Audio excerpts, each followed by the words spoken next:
Have you ever just stopped and wondered how the entire world economy could, you know, break? Well, in 2008, it pretty much did.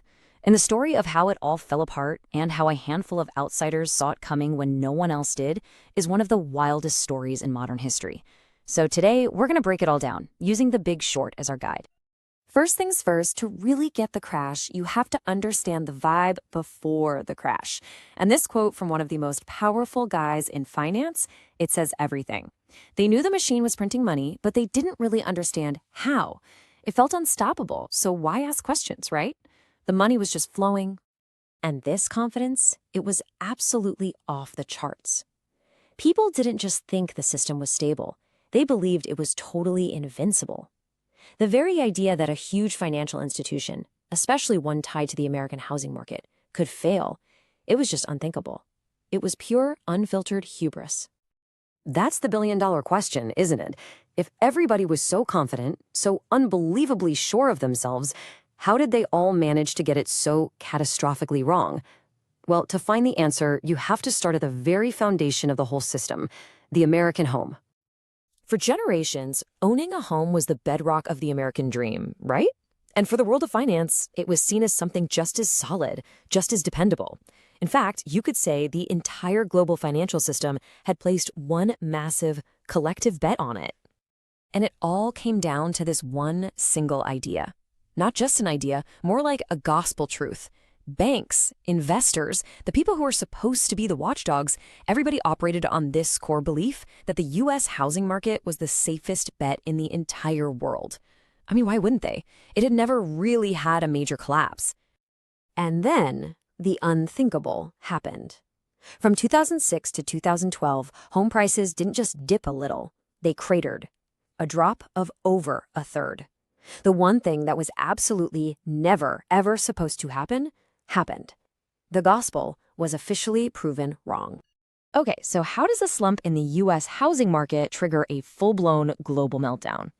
To get that, we need to quickly decode some of Wall Street's favorite jargon. Now I know, it sounds super complicated, but stick with me, the core ideas are actually pretty simple. First up, we have the mortgage-backed security, or MBS. The logic here was basically safety in numbers. Think about it. Instead of owning just one mortgage, what if you owned a tiny little piece of thousands of them? The idea was, hey, even if a few people can't pay, the other 990-something will. Seemed like a brilliant way to spread out the risk. But this is where the poison gets into the system. The demand for those MBS bonds got so ridiculously high that banks started to run out of good, solid mortgages to sell. So what did they do? They started handing out subprime loans to people with shaky credit, people who were much more likely to default. These became the weakest links in the whole chain. And this is where Wall Street got really creative. They took those mortgage-backed securities, which were now packed with all those risky subprime loans, and they repackaged them again. Imagine you've got a bunch of fish. Some are fresh, some are, well, they're rotten. You grind them all up into a big fish stew. Then you pour that stew into different bowls and you label most of them gourmet dinner. That's basically a CDO. The risk wasn't gone, it was just hidden.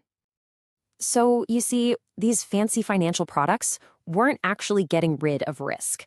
They were just chopping it up into tiny pieces and spreading it all over the globe. They were building a system where a few bad loans in, say, Florida could literally bring down a bank in Germany. The whole process was almost deceptively simple when you break it down. It was just 5 steps. You start with bad loans, you package them up, you take the worst parts and repackage them into those fish stew CDOs. And this is the absolute key, the credit rating agencies stamped these things with safe AAA ratings. So pension funds, universities, regular investors all over the world bought them, thinking they were as safe as gold. And this quote really gets to the heart of it all. The risk was being multiplied. The problem wasn't just the bad loans anymore. The financial system had built this massive, teetering mountain of side bets on top of those loans. The total value of all the bets became many, many times larger than the value of the actual houses themselves. But a few people kind of on the fringes of Wall Street started to look really closely at what was actually inside these complicated bonds, and they did not like what they saw. They realized the entire system was just a giant house of cards, waiting for a breeze. So here was the big problem they faced. You can't just go out and short the whole housing market. It's not like you can borrow a million houses, sell them, and hope to buy them back cheaper later. The heroes of our story needed a specific financial weapon, a tool, to make this bet. And they found it. It was called a credit default swap.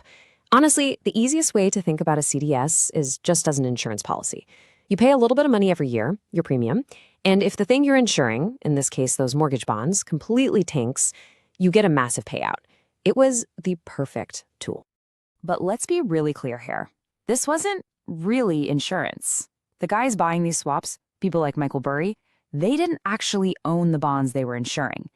Nope, they were just making a straight-up speculative bet that the whole system was rotten and was going to fail. And this is where the casino analogy goes completely off the rails. Wall Street realized they could just sell bets on the bets. They created something called synthetic CDOs, which were basically just bundles of these insurance policies completely disconnected from any real mortgages. This let the size of the bet against the market swell to absolutely astronomical levels. By 2007, the fuse had been lit. All those subprime borrowers who couldn't refinance their loans anymore because house prices had stopped rising started to default in huge numbers. And that doomsday machine Wall Street had built, it started to shake, and then it started to come apart, piece by painful piece. And the fall, it was terrifyingly fast. What started as a few cracks quickly became a full-blown earthquake. Bear Stearns was the first big domino to fall. And then, the truly unthinkable. Lehman Brothers, a 158-year-old titan of Wall Street, went bankrupt. Panic went global. AIG, the company that had sold all that insurance, was on the hook for so much money it needed an $85 billion government rescue just to stop the entire system from collapsing. This classic quote from Warren Buffett just perfectly sums it all up. For years, the rising tide of house prices had hidden all the garbage loans and the reckless bets. But when that tide went out, the whole world got to see who had been taking all the crazy risks. And in the end, the outcome just felt wrong to a lot of people. The financial system was saved by massive taxpayer-funded bailouts. Most of the executives who ran the companies that caused the crisis walked away with their fortunes intact. The few guys who bet against it got incredibly rich. And meanwhile, millions of regular people lost their homes, their jobs, and their life savings. And that really leaves us with the big question that still hangs in the air today. Yeah, new regulations were put in place, but the basic structure of the system hasn't really changed all that much. The same huge firms still dominate the world of finance. And it makes you wonder, was the 2008 crisis a true once-in-a-lifetime disaster? Or have we just been setting the stage for the next one?